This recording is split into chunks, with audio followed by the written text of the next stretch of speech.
तो आज का हमारा टॉपिक है नगर पालिका। तो आज की वीडियो में हम नगर पालिका के बारे में पढ़ेंगे।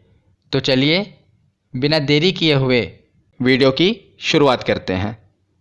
तो जैसा कि मैंने आपको पिछली वीडियो में बताया था कि जो हमारे भारत का प्रशासनिक ढांचा है उसके सबसे ऊपर आती है केंद्र सरकार, जो कि पूरे भारत को देखती है। उसके नीचे आती हैं राज्य सरकारें, जो अपने अपने राज्यों को देखती हैं। और उसके नीचे आती है स्थानीय स्वशासन, जिसे इंग्लिश में कहते हैं लोकल सेल्फ गवर्नमेंट। और इसके आगे दो भाग हैं। एक है ग्रामीण क्षेत्रों का स्थानीय स्वशासन, जिसे हम पंचायती राज कहते हैं। और मैंने पिछली वीडियो में पंचायती राज के बारे में आपको डिटेल में बता दिया। अगर आपने वो वीडियो अभी तक नहीं देखी तो ज़रूर देख लेना। तो ग्रामीण क्षेत्र में मैंने आपको बताया था कि ग्राम पंचायत, पंचायत समिति और जिला पंचायत के बारे में। तो आज हम शहरी क्षेत्र के स्थानीय स्वशासन, जिसे नगर पालिका कहते हैं, उसमें नगर पंचायत, नगर परिषद और नगर निगम, इसके बारे में पढ़ेंगे।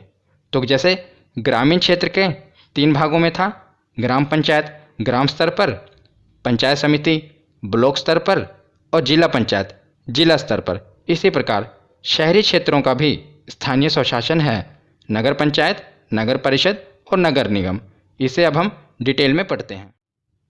तो जैसा कि मैंने आपको बताया था कि जो स्थानीय स्वशासन व्यवस्था है, इसका मूल उद्देश्य विकास की प्रक्रिया में जन भागीदारी को सुनिश्चित करना तथा लोकतांत्रिक विकेंद्रीकरण को बढ़ावा देना है, ताकि जो विकास की प्रक्रिया है इसमें जनता भाग ले, उसकी भागीदारी को सुनिश्चित करना और लोकतांत्रिक विकेंद्रीकरण को बढ़ावा देना है।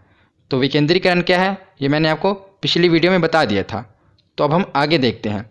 तो लॉर्ड रिपन, जिनका कार्यकाल 1880 से लेकर 1884 तक रहा, इन्हें स्थानीय स्वशासन का जनक कहा जाता है। मैंने आपको बताया था ना कि इन्हें स्थानीय स्वशासन का जनक कहा जाता है, क्योंकि इन्होंने 1882 में जिला बोर्डों की स्थापना की थी, ताकि जो लोकल लोग हैं, जो स्थानीय लोग हैं, उनको कुछ सुविधाएं दी जा सकें और उनका विकास किया जा सके। इसीलिए इन्हें स्थानीय स्वशासन का जनक कहा जाता है। तो आगे जो फैक्ट है ये बहुत ही महत्वपूर्ण है और कई बार एग्जाम में पूछा गया है कि नगर निगम की स्थापना सर्वप्रथम कहाँ पर हुई थी। तो याद रखिएगा, नगर निगम की स्थापना सर्वप्रथम मद्रास में हुई थी। कहाँ पर? मद्रास में। और कब हुई थी? तो 1687-88 में हुई थी। 1687 में बोर्ड ऑफ डायरेक्टर्स ने मद्रास में नगर निगम बनाने की अनुमति दी थी। तो नगर निगम बनाने की अनुमति 1687 में मिली थी और 29 सितंबर 1688 को मद्रास में सर्वप्रथम नगर निगम की स्थापना हुई थी। 1687 में अनुमति मिली और 1688 में नगर निगम की स्थापना हुई। और कहाँ पर हुई? तो मद्रास में हुई। ये याद रखिएगा। तो आगे देखते हैं। तो जो नगर पालिकाएँ हैं उन्हें अभी हम डिटेल में पढ़ेंगे, पर पहले मैं आपको जो बैकग्राउंड में जो महत्वपूर्ण चीज़ें हैं वो समझा रहा हूँ। अभी हम आगे उसे भी देखेंगे। तो जैसे कि मैंने आपको बताया था कि जो पंचायती राज व्यवस्था है उसे संविधान सभा द्वारा संवैधानिक दर्जा नहीं मिला था। उसी प्रकार नगर पालिकाओं को भी संवैधानिक दर्जा नहीं मिला था। तो सबसे पहले 1989 में राजीव गांधी जी द्वारा एक संविधान संशोधन लाया गया, 65वां संविधान संशोधन विधेयक। इसे संसद में पेश किया गया, जिसमें नगर पालिकाओं का वर्णन था। पर ये जो विधेयक था लोकसभा से तो पारित हो गया, वहाँ पर बहुमत था, पर राज्यसभा में पारित नहीं हो पाया, जिस कारण यह विधेयक कानून नहीं बन पाया। 2 साल बाद पीवी नरसिम्हा राव जी की सरकार आई और इन्होंने 74वां संविधान संशोधन पेश किया संसद के सामने और दिसंबर 1992 में यह लोकसभा से पारित हो गया और उसके अगले दिन ही राज्यसभा से पारित हो गया। और 20 अप्रैल 1993 को, याद रखिएगा 1993 को, यह इस पर राष्ट्रपति जी ने हस्ताक्षर कर दिए। तो जब राष्ट्रपति जी हस्ताक्षर कर देते हैं तो वो बिल कानून बन जाता है। तो 1 जून 1993 को यह पूरे देश में लागू हो गया। जो ये बिल था कानून बन गया और यह कानून 1 जून 1993 को पूरे देश में लागू हो गया। ये डेट याद रखिएगा, 1 जून 1993। तो अब हम देखते हैं 74वां संविधान संशोधन। तो वो बिल कानून बन चुका है ना। तो 74वां संविधान संशोधन नगर पालिकाओं से संबंधित है और 73वां किससे संबंधित था? वो पंचायती राज से संबंधित था और 74वां नगर पालिकाओं से। तो इसके द्वारा जो ये संशोधन हुआ था, इसके द्वारा संविधान के भाग 9A में अनुच्छेद 243 से 243 तक जोड़ा गया, शामिल किया गया। याद रखिएगा कौन सा भाग जोड़ा गया? तो भाग 9A और अनुच्छेद 243 से लेकर 243 तक। ZG का मतलब क्या है? जेड के बाद A, ZB, इसी प्रकार ZG तक ये प्रावधान जोड़ा गया संविधान के भाग 9A में। और उसी के साथ 12वीं अनुसूची का भी प्रावधान किया गया, जिसमें कुल 18 विषय बताए गए जिन पर नगर पालिकाएँ काम करेंगी। हमने पंचायती राज व्यवस्था में पढ़ा था, उसमें कितने विषय थे? 29 विषय, और नगर पालिकाओं में 18 विषय। तो एक बार रिवीजन कर लेते हैं। तो ग्रामीण क्षेत्र के स्थानीय स्वशासन को पंचायती राज कहते हैं और शहरी क्षेत्र के स्थानीय स्वशासन को नगर पालिका कहते हैं। तो पंचायती राज वाला कौन सा संशोधन था? तो 73वां, और शहरी क्षेत्र वाला 74वां। और ग्रामीण क्षेत्र यानी कि पंचायती राज में कौन सी अनुसूची जोड़ी गई थी? तो 11वीं अनुसूची, और शहरी क्षेत्र में 12वीं अनुसूची, उसे अगली वाली। और इसमें ग्रामीण क्षेत्र वाले में जो पंचायती राज है, इसे कुल कितने विषयों पर काम करने की शक्ति प्रदान की गई थी? 29 विषयों पर। और शहरी क्षेत्र में 18 विषय। ये याद रखिएगा, ग्रामीण क्षेत्र यानी कि पंचायती राज में 29 विषय थे और शहरी क्षेत्र यानी कि नगर पालिका में 18 विषय हैं। ये दोनों याद रखिएगा। तो अब हम नगर पालिकाओं की संरचना और गठन देख लेते हैं। तो नगर पालिका के 3 भाग होते हैं। पहला नगर पंचायत, दूसरा नगर परिषद और तीसरा नगर निगम।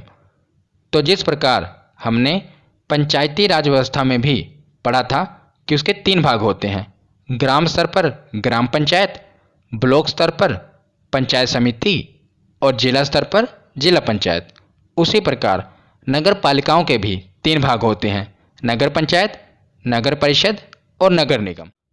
तो जो नगर पंचायत होती है ये परिवर्तित क्षेत्रों में होती है और नगर परिषद छोटे नगरीय क्षेत्रों में यानी कि छोटे शहरों में, और नगर निगम बड़े नगरीय क्षेत्र बड़े शहरों में यानी कि महानगर में। तो पहले नगर पंचायत देखते हैं। तो ये कहाँ पर होती है? परिवर्तित क्षेत्रों में। परिवर्तित क्षेत्र का मतलब कि जो गांव शहर की ओर परिवर्तित हो रहे हैं वहाँ पर नगर पंचायत होगी।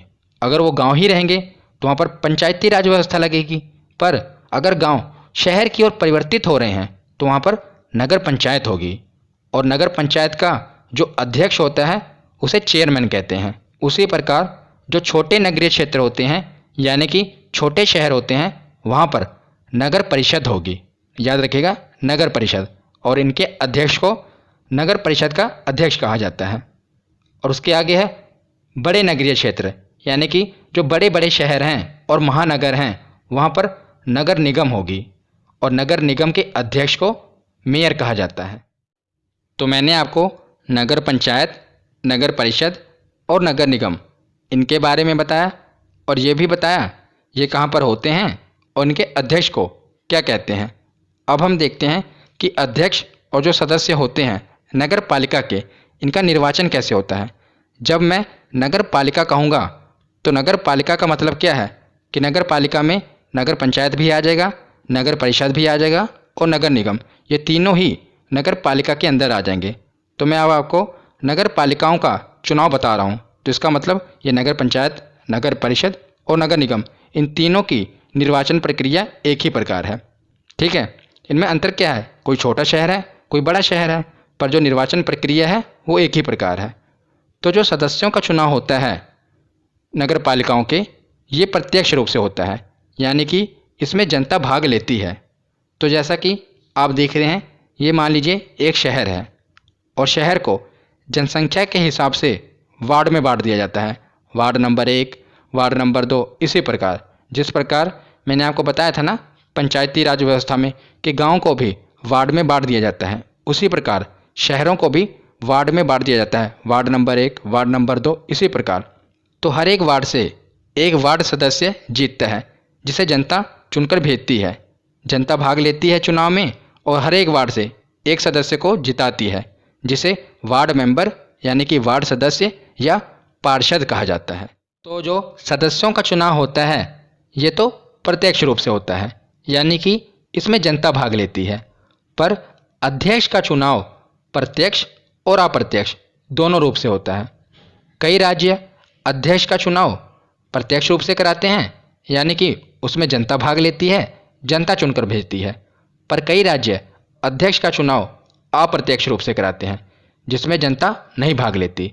अप्रत्यक्ष रूप का मतलब क्या होता है, उसमें जनता भाग नहीं लेगी, जनता जिन्हें चुनकर भेजती है वो आगे चुन लेते हैं। मतलब कि जनता वार्ड मेंबर को चुनकर भेजेगी, हर एक वार्ड से वार्ड मेंबर को चुनेगी और जनता उन्हें भेजेगी। तो वो वार्ड मेंबर क्या करेंगे, जो जीते हुए वार्ड मेंबर हैं वो अपने में से एक अध्यक्ष चुन लेंगे। तो वार्ड मेंबर अपने में से अध्यक्ष चुन लेंगे और वार्ड मेंबरों को जनता चुन लेगी।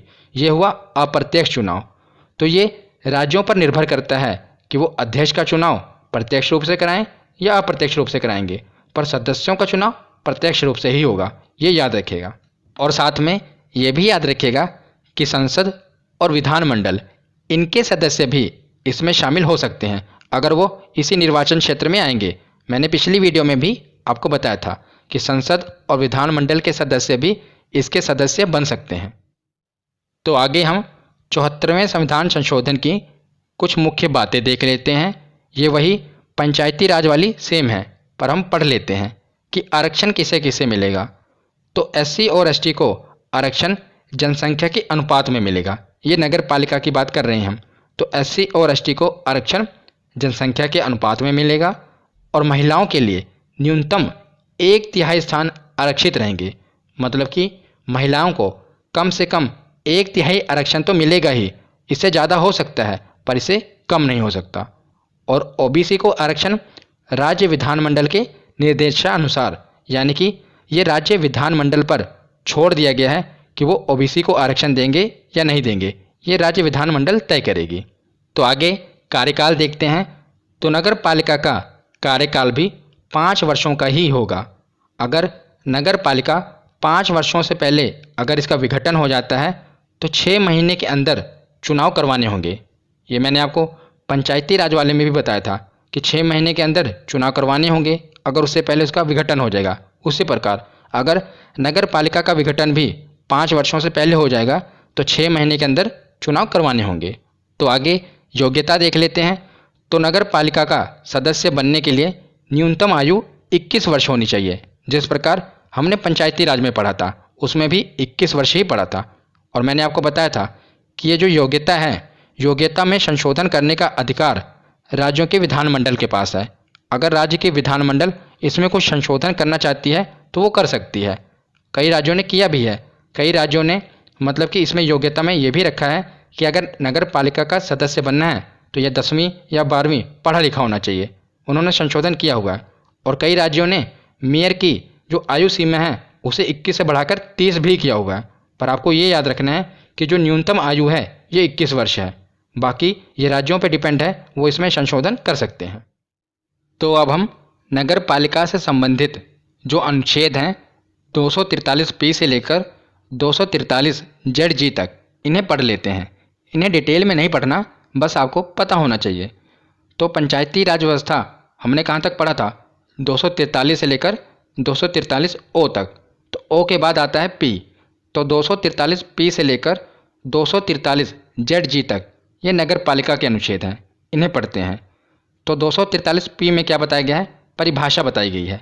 जिस प्रकार मैंने आपको पंचायती वाली वीडियो में भी बताया था कि पंचायती राज व्यवस्था में जो शुरुआत में क्या था 243 में डेफिनेशन बताई जाती है, किसी भी चीज़ के शुरुआत में उसकी परिभाषा बताई जाती है। उसी प्रकार 243 पी में परिभाषाएं हैं कि जिला किसे कहते हैं, नगर पंचायत किसे कहते हैं, ये डेफिनेशंस हैं। वैसे भी आप इसे याद रख सकते हैं, पी और परिभाषा, पी से शुरू हो रहा है ना, पी परिभाषा रिलेट कर सकते हैं। तो 243 पी के बाद है 243 क्यू। इसमें क्या है, नगर पालिकाओं का गठन। पहले परिभाषा होती है, उसके बाद बताया जाएगा ना कि इसका गठन कैसे होगा। तो हमने पीछे पढ़ा था कि 3 प्रकार की नगर पालिकाएँ होती हैं। कौन कौन सी? नगर पंचायत, नगर परिषद और नगर निगम। वो हमने पढ़ लिया था। बस अब इसे अनुच्छेद में बताया गया है। तो आगे है अनुच्छेद 243 आर। इसमें क्या है, नगर पालिकाओं की संरचना। हमने पीछे देखा कि सदस्यों का चुनाव कैसे होगा, अध्यक्ष का चुनाव कैसे होगा, प्रत्यक्ष होगा या अप्रत्यक्ष होगा, यही इसमें बताया गया है नगर पालिकाओं की संरचना में। तो आगे है अनुच्छेद 243 एस। इसमें क्या है, वार्ड समितियों आदि का गठन और संरचना। तो हमने पीछे पढ़ा ना कि हर वार्ड से एक सदस्य चुना जाता है, जिसे वार्ड मेंबर या पार्षद कहते हैं। तो हर वार्ड से एक सदस्य चुना जाता है। तो इन वार्ड मेंबर का समूह बनाकर एक समिति का गठन किया जाता है, जिसे वार्ड समिति कहते हैं। तो इनका गठन योजना बनाने और विकास करने के लिए किया जाता है। किसका? वार्ड समिति का गठन योजना बनाने और उस नगर पंचायत या नगर निगम हो या नगर परिषद हो, उसका विकास करने के लिए वार्ड समितियों का गठन किया जाता है। तो उसके आगे देखते हैं अनुच्छेद 243 टी। तो इसमें आरक्षण के बारे में बताया गया है। हमने पीछे पढ़ ही लिया कि एससी और एसटी को जनसंख्या के अनुपात में और महिलाओं को आरक्षण कम से कम 1/3 मिलेगा ही, और जो ओबीसी का आरक्षण है ये राज्य विधानमंडल तय करेगी। तो उसके बाद देखते हैं अनुच्छेद 243 यू। इसमें क्या है, कार्यकाल के बारे में बताया गया है। हमने पीछे पढ़ा कितने वर्ष का कार्यकाल होगा, 5 वर्ष का। अगर 5 वर्ष से पहले ही विघटन हो जाता है तो 6 महीने के अंदर चुनाव करवाना होगा। उसके बाद देखते हैं अनुच्छेद 243 वी। इसमें क्या है, योग्यता के बारे में। न्यूनतम आयु कितनी होनी चाहिए, 21 वर्ष। अगर इसमें संशोधन करना है तो इसका अधिकार राज्य की विधानमंडल के पास है। तो आगे है अनुच्छेद 243 डब्ल्यू। इसमें क्या है, नगर पालिकाओं की शक्तियाँ, प्राधिकार और उत्तरदायित्व। तो कुल 18 विषय हैं। हमने पीछे पढ़ा ना, 18 विषयों पर जो नगर पालिकाओं को अधिकार है, इन पर वो काम कर सकते हैं। तो जैसे कि शहरों में पार्क बनाना, खेल मैदान, सड़कें बनवाना, पुल बनवाना, ये नगर पालिकाओं के अधिकार में आते हैं। तो आगे है अनुच्छेद 243 एक्स। इसमें नगर पालिकाओं को टैक्स लगाने की शक्ति दी गई है। तो देखिए 243 एक्स, इधर टैक्स में भी एक्स है, इसे आप रिलेट कर सकते हैं। तो 243 एक्स में नगर पालिकाओं को टैक्स लगाने की शक्ति दी गई है, क्योंकि अगर नगर पालिकाएँ कोई पार्क बनवा रही हैं, कोई खेल का मैदान बनवा रही हैं या कोई सड़क बनवा रही हैं, तो उन्हें वहाँ पर टैक्स लेने का अधिकार है। क्योंकि अगर इनके पास पैसा होगा तो वो आगे विकास के काम कर सकते हैं, इसीलिए इन्हें अधिकार दिया गया है। तो आगे है अनुच्छेद 243 वाई, जिसमें वित्त आयोग के बारे में बताया गया है कि राज्यपाल के द्वारा वित्त आयोग का गठन किया जाएगा। तो पंचायती राज व्यवस्था में भी मैंने आपको बताया था कि राज्य वित्त आयोग देखेगा कि कितना पैसा देना है, और जो टैक्स लगा रही हैं नगर पालिकाएँ कितना लगा रही हैं, कहाँ लगा रही हैं, ये सब वित्त आयोग देखेगा। उसके आगे हम देखते हैं अनुच्छेद 243 जेड। तो इसमें बताया गया है कि नगर पालिकाओं के लेखाओं की संपरीक्षा, यानी कि जो राज्य विधानमंडल है उसके पास शक्ति है कि वो नगर पालिकाओं का लेखा जोखा देख सकती है। वो जांच कर सकती है कि जो नगर पालिकाएँ हैं ये पैसा कहाँ पर खर्चा कर रही हैं। ये सभी जांच पड़ताल राज्य विधानमंडल कर सकती है। उसके बाद देखते हैं अनुच्छेद 243 जेड ए। जेड तक हो गया, अब आगे है जेड ए। इसमें है कि नगर पालिकाओं के लिए निर्वाचन, कि जो नगर पालिकाओं का चुनाव होगा ये कौन करवाएगा, तो राज्य निर्वाचन आयोग। ये पंचायती राज व्यवस्था में भी बताया था, वहाँ पर भी राज्य निर्वाचन आयोग ही चुनाव करवाएगा। उसके आगे देखते हैं अनुच्छेद 243 जेड बी। इसमें क्या है कि संघ राज्य क्षेत्रों को लागू होना। तो जैसे कि जो नगर पालिकाएँ हैं केंद्र शासित प्रदेशों में भी लागू हो सकती हैं, अगर राष्ट्रपति चाहे तो। राष्ट्रपति पर निर्भर करता है। उसके आगे है अनुच्छेद 243 जेड सी, कुछ क्षेत्रों में लागू ना होना। तो कुछ जनजातीय क्षेत्रों में नगर पालिकाएँ लागू नहीं होती, मैंने आपको पंचायती राज में भी बताया था। आगे है अनुच्छेद 243 जेड डी। इसमें क्या बताया गया है कि जिला योजना के लिए समिति। तो इसमें क्या है कि जिले के विकास के लिए एक समिति का गठन किया जाएगा, जिसे जिला योजना समिति कहा जाएगा। हाँ, पर ये याद रखिएगा कि इस समिति में पंचायती और नगर पालिका दोनों के सदस्य शामिल होंगे, क्योंकि एक ज़िले में शहर भी होते हैं और गांव भी होते हैं। इसीलिए जो ये जिला समिति होगी इसमें पंचायती राज वाले और नगर पालिका दोनों के सदस्य शामिल होंगे। आगे देखते हैं अनुच्छेद 243 ZE। तो इसमें महानगर योजना के लिए समिति कि जो महानगर हैं उनके विकास के लिए भी समिति बनाई जाएगी। तो ZD में है जिला योजना के लिए समिति और ZE में है महानगर योजना के लिए समिति।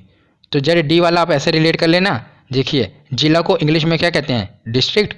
तो उसी प्रकार इसमें Z के पीछे क्या D, तो इसे आप रिलेट कर लेना। D से डिस्ट्रिक्ट, तो जिला योजना के लिए समिति, और E में क्या है, महानगर योजना के लिए समिति। तो आगे है अनुच्छेद 243 ZF कि विद्यमान विधियों और नगर पालिकाओं का बना रहना। तो ये इतना महत्वपूर्ण नहीं है, फिर भी मैं आपको बता देता हूँ कि जब नगर पालिकाएँ लागू हुई उससे पहले भी कई राज्यों में नगर पालिका जैसा मिलता जुलता सिस्टम चल रहा था। तो इसमें यह कहा गया था कि जो नगर पालिका जैसा सिस्टम है ये चलता रहे, 1 वर्ष तक चलता रहे। उसके बाद क्या होगा, जो हमने ये बनाया है नया कानून उसी तरह आपको फॉलो करना पड़ेगा। तो 1 वर्ष तक उन्हें चलने की अनुमति दे दी गई थी। उसके आगे है अनुच्छेद 243 ZG, ये लास्ट अनुच्छेद है। तो इसमें निर्वाचन संबंधी मामलों में न्यायालय के हस्तक्षेप का वर्जन, मतलब कि जो नगर पालिका का जो ये निर्वाचन संबंधी मामला है इसमें न्यायालय भी दखल अंदाजी नहीं कर सकती। ये 243 ZG में बताया गया है। तो यहाँ पर हमारा थ्योरी सेक्शन कंप्लीट होता है। अब हम प्रीवियस ईयर क्वेश्चन देखते हैं। तो पहला प्रश्न है, नगरीय शासन की प्रणाली को किस संविधान संशोधन द्वारा संवैधानिक दर्जा दिया गया? तो इसका सही जवाब होगा ऑप्शन सी, 74वां संविधान संशोधन।